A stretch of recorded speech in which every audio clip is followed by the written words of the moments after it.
Last season, I played through the full domestic season in England on FC24. There were some similarities to the real-life season, but also some major differences. I wanted to see how the leagues would look had my FC25 playthrough carried on from my FC24 standings, so I changed the leagues around and simulated to see what would happen. And there were some surprises.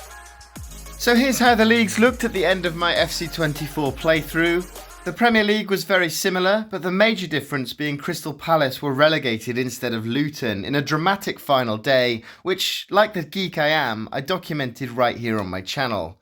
Check out the related video if that interests you.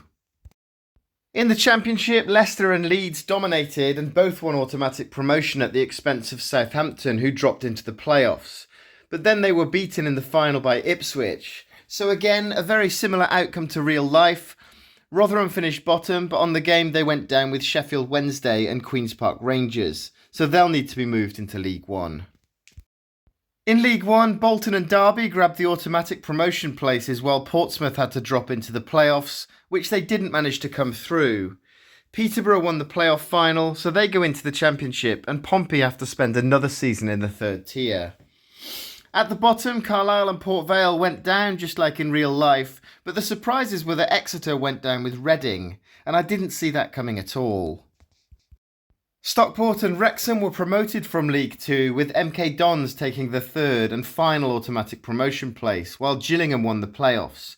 So no promotions for Crawley or Mansfield here, and on my playthrough Sutton and Morecambe were relegated into the National League. But as Forest Green are no longer on the game, we have to save Morecambe. So they'll live to see out another season in League Two. So back to the Premier League, I swapped Crystal Palace and Southampton with Luton Town and Leeds United and simulated the whole season. Unsurprisingly, Manchester City won the league with Arsenal second, but there was 11 points in it. Arne Slot's Liverpool finished third and Aston Villa managed to get into the Champions League again in fourth. How did the switch teams do though?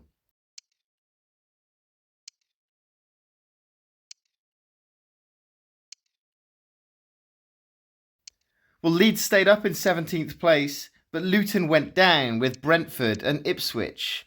Newly promoted Leicester were quite comfortably safe. Moving on to the Championship, I swapped Luton and Leeds with Palace and Southampton, then had to swap QPR and Sheffield Wednesday with Birmingham and Huddersfield, as well as switching Portsmouth with Bolton and Oxford for Peterborough. And this was a bit of a surprise as Birmingham City, a League One team, won the Championship by 4 points with Southampton going up in second. Crystal Palace would have been a huge name in the Championship and I expected them to win it easily, but it's the playoffs for them alongside Burnley, Sheffield United and Norwich. Bolton and Peterborough finished comfortably in mid-table with Bristol City, Blackburn and Watford dropping into League One. I did say in one of my other videos I don't like how Watford are set up on the game, so that doesn't surprise me at all. And in the playoffs, Crystal Palace beat Burnley in the final to return to the Premier League at the first attempt, but that really wasn't easy. Let's take a look at League One. Birmingham, Huddersfield, Bolton and Peterborough need to be swapped out, with QPR, Sheffield Wednesday, Portsmouth and Oxford coming the other way. Then at the bottom we lose Reading, Exeter, Mansfield and Crawley, with Cheltenham, Fleetwood, MK Dons and Gillingham coming in. And no real surprise that two of the real-life Championship teams took the automatic promotion slots, and comfortably too. But look at promoted MK Dons and Gillingham, both reaching the playoffs. Sheffield Wednesday finish in an underwhelming 9th place, with Oxford even lower in 12th.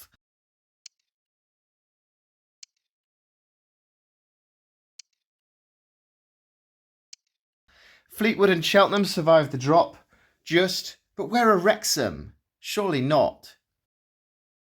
But yes, Wrexham are relegated back to League Two with Cambridge, Blackpool and Lincoln City. I didn't expect that at all, and amazingly Gillingham won promotion to the Championship after beating Rotherham in the League One playoff final. Again, I didn't expect that, but on to League Two.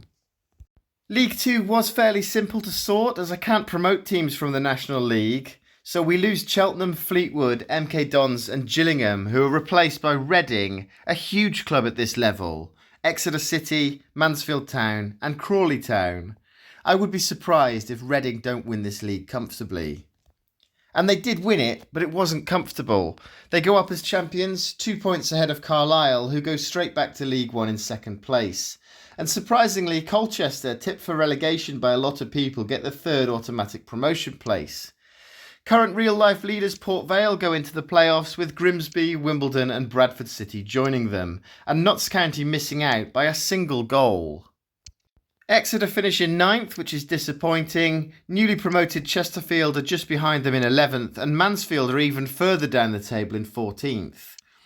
Morecambe, only saved by the lack of National League teams on the game, managed to finish in mid-table, while Crawley only just survived relegation despite playing a league lower than where they are in real life. Newly promoted Bromley go down with Accrington Stanley. And I thought Port Vale would win the playoffs, but I was wrong. They knocked out Bradford in the semi-finals, but lost in extra time to AFC Wimbledon, who win promotion to League One. So there you have it. That's what would have happened if I'd followed my FC25 season on from FC24. Which were the biggest surprises in there for you? Let me know in the comments if there are any other scenarios you'd like to see me play out on FC25, and please consider also subscribing if you're enjoying my content so far. Thanks for watching.